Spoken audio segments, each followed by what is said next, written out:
In the vast theater of the cosmos, some stories are nearly lost in the static of space and time. They flicker at the edge of memory, overshadowed by louder triumphs and more famous failures.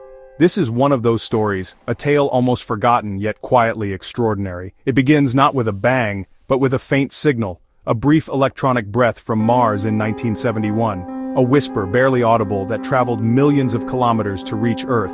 The Cold War raged on Earth, but far from the eyes of the world, another drama unfolded on the red soil of Mars. While nations competed for dominance, a different kind of race was underway, one that reached beyond our planet. The United States and the Soviet Union, giants of the space age, had already conquered the moon. Their rivalry had pushed humanity to new heights, but the moon was only the beginning. Now, the Soviets set their sights on Mars. The red planet beckoned, a new frontier, mysterious and perilous. Their goal, to be the first to softly land a functioning probe on the Martian surface, to claim a victory no one else had achieved. This mission, shrouded in secrecy, was a bold gamble on an interplanetary scale. Engineers and scientists worked in silence, their hopes pinned on a fragile machine hurtling through the void. It's not a tale of parades or famous broadcasts, but of technical achievement, near misses, and a silence that lasted decades. The world would not know the full story for years. For a fleeting moment, humanity touched Mars. A robotic emissary survived the journey and descent, only to fall silent almost immediately. The achievement was monumental, even if the world barely noticed. Its message, a single, incomplete image, a blurry puzzle from another world, a fragment of Martian truth lost in the static. This is the story of Mars 3, the Soviet lander you never knew about. Its legacy is hidden in the shadows of history, waiting to be rediscovered. Even our failures are milestones, silent signposts for future explorers. Each attempt, each setback, paves the way for the next leap into the unknown. Let's travel back and uncover the history of this ghost on Mars, a whisper from the red planet, finally heard. In its silence, it speaks volumes about human curiosity, ambition, and the relentless drive to explore. To understand Mars 3, we must first step back and look at the world that gave birth to its mission. A world gripped by tension, rivalry, and the relentless pursuit of technological supremacy.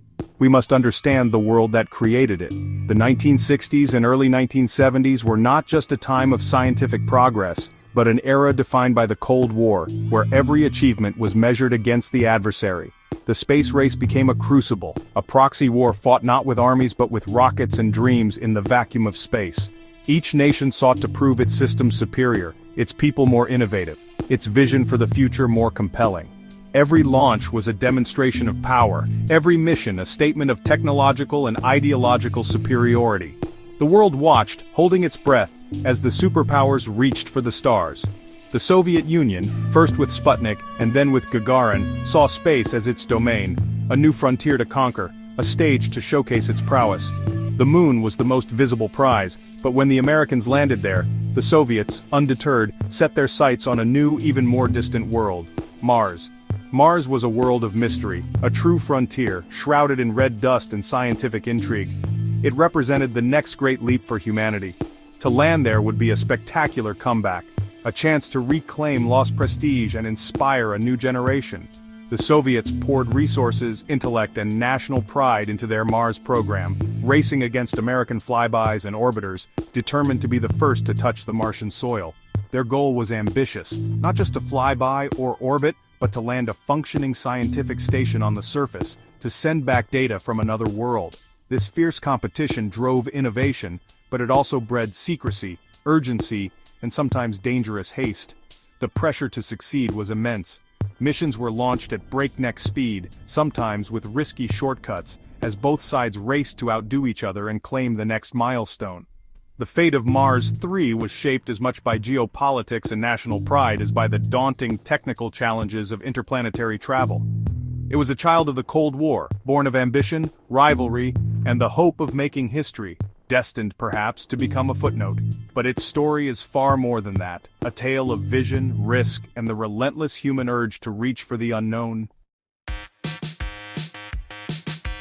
The Mars 3 spacecraft was a marvel of 1970s engineering, a two-part system orbiter and lander. The orbiter, with its solar panels and antennas, was the mothership, carrying the lander to Mars. The lander, a meter-wide sphere, was packed with technology parachutes, retro rockets, scientific instruments. Upon landing, 4 triangular pedals would open, stabilizing the craft and exposing its tools. Tethered to the lander was Prop M, a tiny ski-walking rover, the first Mars rover ever built. Its mission: shuffle a short distance and test the Martian soil. On May 28, 1971, the entire assembly launched atop a Proton K rocket from Baikonur. The journey would take 6 months through the cold, dark vacuum of space. The spacecraft faced radiation, temperature swings, and constant risk of failure. It was a fragile vessel on a cosmic ocean, carrying a nation's hopes to a distant shore. The stage was set for a daring encounter with Mars. As Mars 3 approached, Mars remained a world of mystery. Early flybys shattered dreams of canals and life, revealing a cratered, barren landscape. Mars is defined by red dust, iron oxide, coloring sky and ground alike. Its terrain is epic. Olympus Mons, the solar system's largest volcano. Valles Marineris, a canyon system dwarfing the Grand Canyon. Craters and polar ice caps tell stories of a different, perhaps wetter, Mars. The planet's thin atmosphere and shifting seasons drive powerful winds. Mars is famous for its dust storms, sometimes small, sometimes engulfing the entire planet.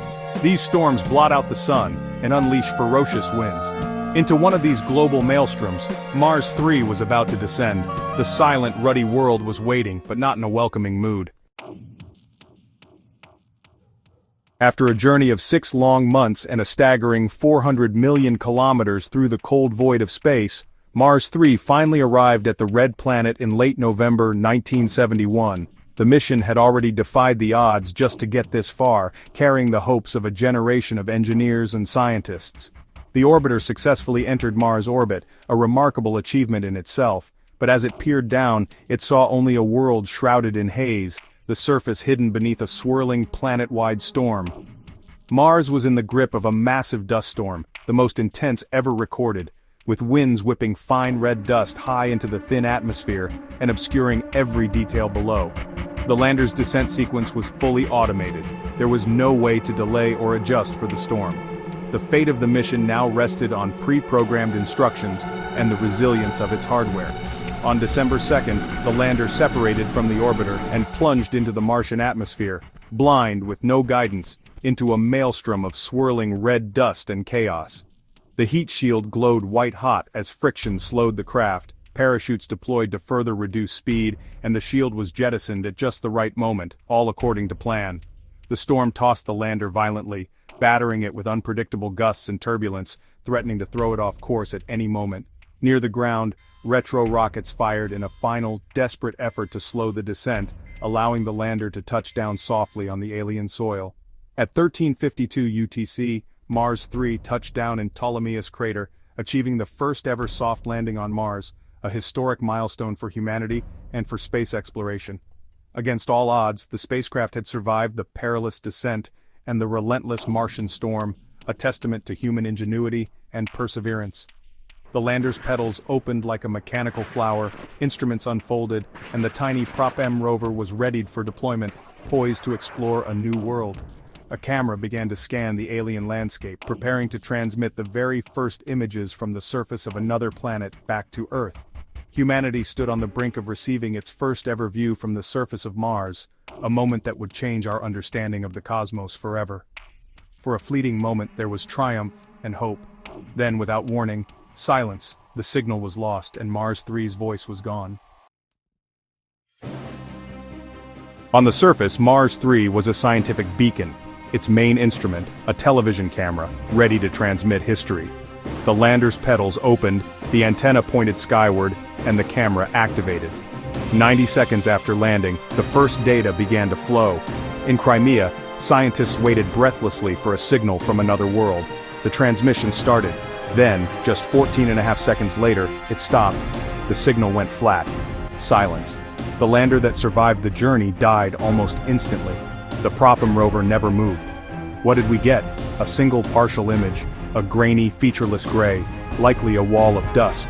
No other data was transmitted. The great storm had likely delivered the final blow, static discharge, wind, or both. The first Mars lander became a silent monument, its message a whisper lost in the static. In the aftermath, Mars 3 was both triumph and tragedy. The Soviets claimed the first soft landing on Mars, a propaganda victory. The orbiter continued to gather valuable data, but the lander's silence was a bitter disappointment. In the secretive Soviet program, failures faded from view. Mars 3 became a footnote. Its precise location was a mystery, lost in the vastness of Ptolemaeus crater. For decades, the lander and its hardware were silent artifacts buried under red dust. The world moved on and Mars 3 became a forgotten ghost on a distant world. The story might have ended there, but space exploration rewards patience. In the 21st century, NASA's Mars Reconnaissance Orbiter with its high-risk camera began mapping Mars in stunning detail. In 2012, Russian citizen scientists, using old mission plans and high-res images, searched for Mars 3's remains. They looked for 4 pieces: lander, parachute, heat shield, and braking rocket. Against all odds, they found them. A bright parachute, a dark lander with 4 pedals and other hardware, all in the expected arrangement. NASA confirmed the discovery with new images. After 4 decades, the final resting place of Mars 3 was known. It was a bridge between eras. 21 Saint-century eyes finding a 20th century pioneer. The ghost on Mars had a location, its story revived by a new generation. The whisper from the red planet was heard again. What is the legacy of Mars 3? It was not a failure, but a hard-won success. It proved a soft landing on Mars was possible, even in the worst conditions. Its brief data taught us about Martian storms, lessons still vital today. Mars 3 is a testament to the human spirit, our drive to explore, to push limits, to unite across borders. Today, Mars is alive with orbiters, landers, and rovers, all seeking answers to the same questions Mars 3 was built to ask. The silent lander stands as a monument to that dream, a pioneer's grave, a marker of progress. Mars still holds its secrets, but with every mission we get closer. We stand on the shoulders of giants, and on the pedals of a Soviet lander that, for a few seconds, let us touch another world. The whisper from the red planet has become a conversation, and that conversation is only just beginning.